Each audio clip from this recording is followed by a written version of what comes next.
Break के बाद स्वागत है आपका। बढ़ते हैं अगली खबर की ओर। जोगिंदर रवाना सचिवालय पहुंच चुके हैं। बड़ी खबर जयपुर से। जोगिंदर रवाना सचिवालय पहुंच चुके हैं। देवनारायण बोर्ड के अध्यक्ष का पदभार ग्रहण कार्यक्रम।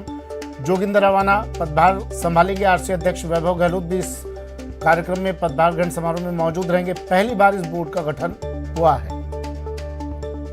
सचिन मेरे सहयोगी सीधा हमारे साथ जुड़ गए हैं सचिवालय से। जोगिंदर रवाना पहुंच चुके हैं। सचिन, तस्वीरें दिखाइए, क्या चल रहा है, कितनी देर बाद पदभार ग्रहण करेंगे जोगिंदर रवाना?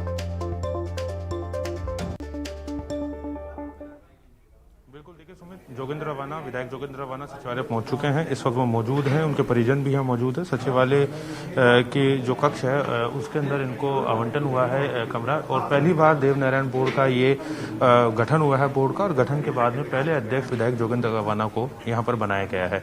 तो अभी जो तय मुहूर्त है उस मुहूर्त के अनुसार जोगिंदर रवाना पदभार ग्रहण करेंगे। आरसी अध्यक्ष वैभव गहलोत यहाँ मौजूद होंगे, और उसके बाद में एक अभिनंदन कार्यक्रम इनका होगा, जिसके तहत जो है बिरला ऑडिटोरियम में कार्यक्रम भी होगा, जिनके समर्थक मौजूद रहेंगे। उनसे बात कर लेते हैं। सर, बधाई आपको, एक बोर्ड का आपको अध्यक्ष बनाया गया, पहली बार बोर्ड का गठन हुआ है। किस तरह से ये काम करेगा, क्या आपकी प्राथमिकता रहेगी? देखिए, मैं समझता हूँ कि वर्ष 2008 में देवनारायण बोर्ड का गठन हुआ था, और माननीय मुख्यमंत्री श्री अशोक जी गहलोत साहब ने मुझे का बोर्ड का अध्यक्ष बनाया है। आज पदभार ग्रहण का कार्यक्रम है, उसके बाद में बिरला ऑडिटोरियम में हम लोग जाएंगे। वहाँ पे एक धन्यवाद सभा और स्वागत सभा भी रखी है, और पूरे प्रदेश भर के हर जिलों के जो हमारे गुर्जर समाज के लोग हैं और एमबीसी के अन्य जो साथी हैं वो सारे लोग पहुँचेंगे। और ये लंबे समय से माननीय कर्नल साहब ने, जिस तरह से कर्नल करोड़ी सिंह जी बैसला ने समाज को एकजुट करने के लिए, उनके अधिकारों के लिए जिस तरह के बड़े आंदोलन चलाए, सबसे पहले उनका धन्यवाद। और उसके बाद में जिस तरह से माननीय अशोक जी गहलोत साहब ने, चाहे भारतीय जनता पार्टी की सरकार ने, आपने देखा कि पिछले दिनों 72 लोग शहीद हुए गुजर समाज के, लेकिन माननीय अशोक साहब का मैं धन्यवाद करना चाहता हूं, सीएम साहब का, कि उन्होंने 72 डंडे भी नहीं चलने दिए। उसके बाद गुजर समाज को 5% आरक्षण दिया, चाहे वो पहले 1% दिया हो, चाहे अभी 4% दिया हो, और कांग्रेस की सरकार ने दिया, आदरणीय गहलोत साहब ने दिया, उसके लिए बहुत धन्यवाद। और जो एमबीसी में जो हमारे लोग और अन्य जाति भी आती हैं गुजर के साथ में, चाहे वो रेवाड़ी हैं, देवासी हैं, अन्य हैं, बंजारा हैं, मैं समझता हूँ कि उन सबको एक समकक्ष लाके उनको जो अधिकार हैं उनके, जिसको वो अभी तक नहीं पा रहे हैं, मैं समझता हूँ कि उन सबको लेके हमें चलना है। उनकी जो चीज़ें हैं जो आज शिक्षा के क्षेत्र में बहुत पिछड़ गए हैं, चिकित्सा की भी स्थिति बहुत खराब है, तो स्वास्थ्य और शिक्षा पे ही ये बोर्ड ज़्यादा काम करेगा। चाहे वो देवनारायण छात्रावास की योजना हो, पिछले दिनों आप सब जानते हैं कि माननीय मुख्यमंत्री जी ने इसी बजट में जो 13,000 स्कूटी मिलती थी बालिकाओं को देवनारायण स्कूटी योजना में, उसको बढ़ा के 20,000 कर दिया, और उस पर 176 करोड़ रुपए की वो आई है, व्यय आई है।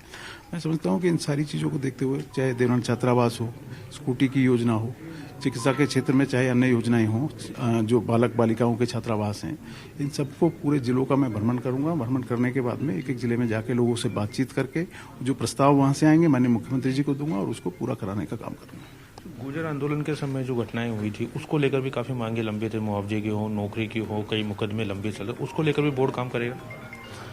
देखिए, जो बोर्ड के अंतर्गत जो सारी चीज़ें आती हैं, आज मैं पदभार ग्रहण संभाला हूँ, और जहाँ तक चीज़ों की बात है या मांग की बात है, कांग्रेस की सरकार ने हमेशा मांगों को पूरा किया है। हमारे समाज का एक भी व्यक्ति कांग्रेस की सरकार में, आपने देखा जिस तरह कर्नल साहब ने आंदोलन किया, लेकिन एक भी व्यक्ति को कहीं कोई क्षति नहीं आई, कोई डंडा तक नहीं चला, उसके बाद भी आरक्षण दिया, और आज समाज पूरा फल फूल रहा है।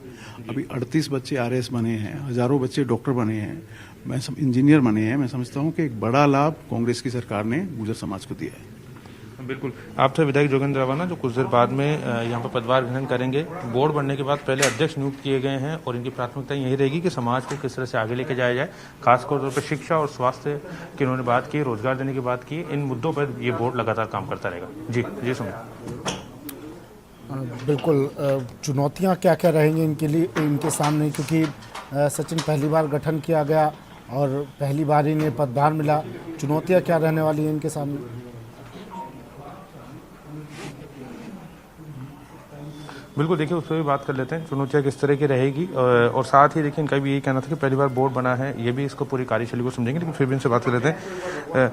बस अब चुनौतियों की बात करें तो आप क्या मानते हैं, किस तरह की चुनौतियाँ रहेंगी? क्योंकि पहली बार आप अध्यक्ष बने, बोर्ड एक तरह से कह सकते हैं अस्तित्व में पहली बार आया है, तो कौन कौन सी चुनौतियाँ जिनका आपको लगता है कि चुनौतियाँ आपको समझ रहेगी? अब देखिए, जो जिस तरह बोर्ड में जो चीज़ें हैं, जो लाभ मिल सकता है बोर्ड के द्वारा हमारे समाज को, मैं समझता हूँ कि जिस तरह बजट है, माननीय मुख्यमंत्री जी ने एक बजट इस बोर्ड में फिक्स किया हुआ है, और हमेशा मैंने देखा है, साथियों से बात की, अलग अलग जिलों में मेरी बात हुई है कि जो चीज़ वहाँ तक पहुँचनी चाहिए पिछले दिनों नहीं पहुँच पाई। चलिए, शुक्रिया सचिन, तमाम तस्वीरें दिखाने के लिए, बात करने के लिए।